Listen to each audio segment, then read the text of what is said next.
এলে তো রাধা রানী,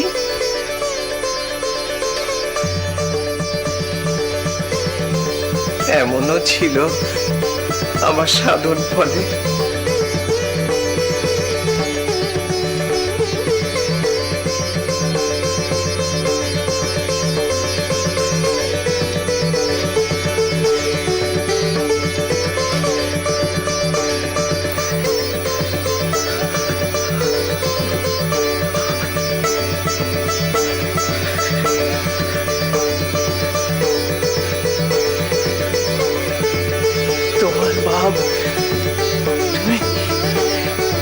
তুমি আমাকে দিলে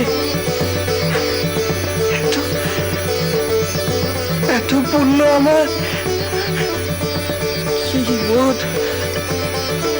কি বোধ যে আমার ভিতরে। কি হয়েছে প্রভু? কি হয়েছে গোপীনাথ? কি হয়েছে প্রভু? আমি যে এখন রাধা গো ঠাকুর। তাহলে আমার কৃষ্ণ দর্শন কবে হবে গো? হে পতি, আমার দেখা দাও পতি। হা কৃষ্ণ, হা কৃষ্ণ। প্রভু তুমি কাঁদছো কেন প্রভু? কাঁদবো না গোপীনাথ, কাঁদবো না। কি বলো গো, কি বলো? আমি যে এখন রাধা গো, আমি যে এখন রাধা। শ্রীকৃষ্ণের রূপ মাধুর্যে আমি এখন তো নাইছি গো, আমি এখন নাইছি। তাকে হৃদয়ে পালন করবো বলে যে আধার তৈরি করেছি, তিনি এসে এই শরীরে মিশে গেলেন।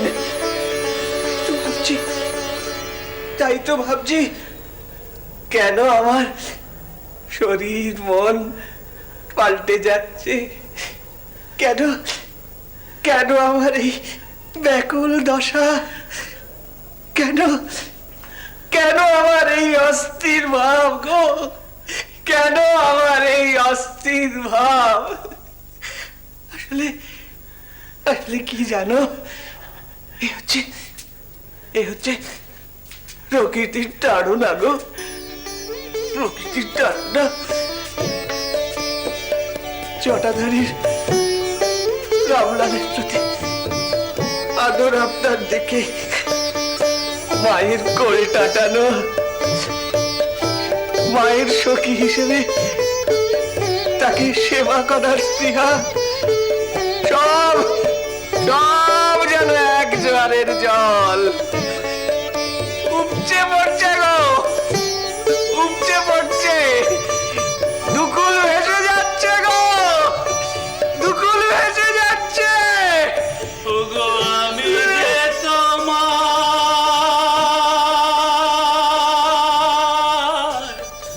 প্রেম রাধা বধূ হে,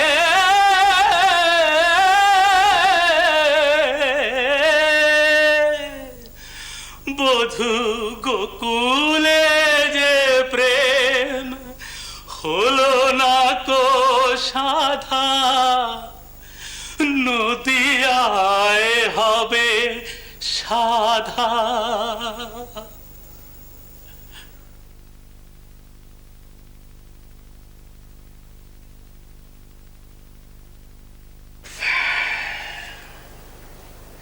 মা, মা আমাকেও শাস্তি দিয়েছিলেন, আমার ছেলে কেড়ে নিয়েছিলেন। সে সবই আমার কৃতকর্মের ফল। মা আমার সেবা অপরাধ নিয়েছিলেন,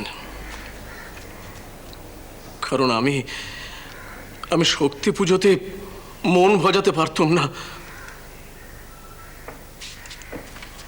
কিন্তু আপনি তো কোনো দোষ করেননি। মা আপনাকে কেন সন্তান হারা করলেন?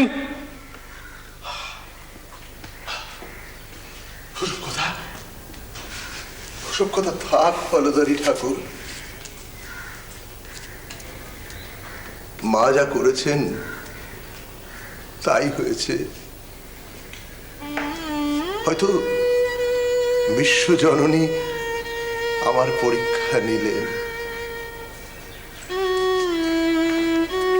তোমরা আমায় ভালোবেসে স্নেহ ভরে আমাকে অধ্যাত্মবিদ বলো।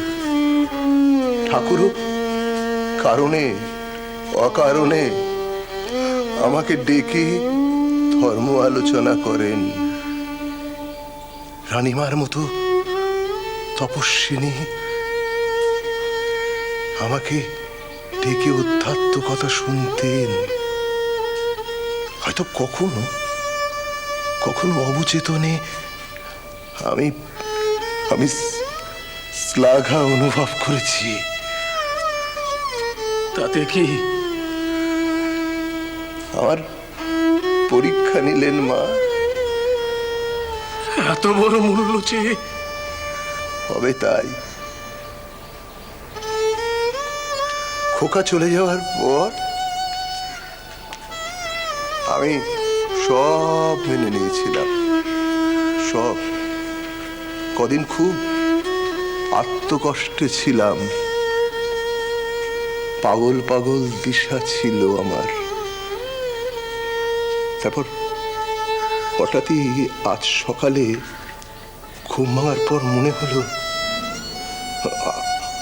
এই মন্দিরে যখন খোকার খবরটা পেলাম, তুমি আমায় দিলে, আমি তখন ওই বড়বাবুর সাথে সেরেস্তার ঘরে লৌকিক অলৌকিক জগতের মায়াতীত ভাবের, তাতে ঠাকুরের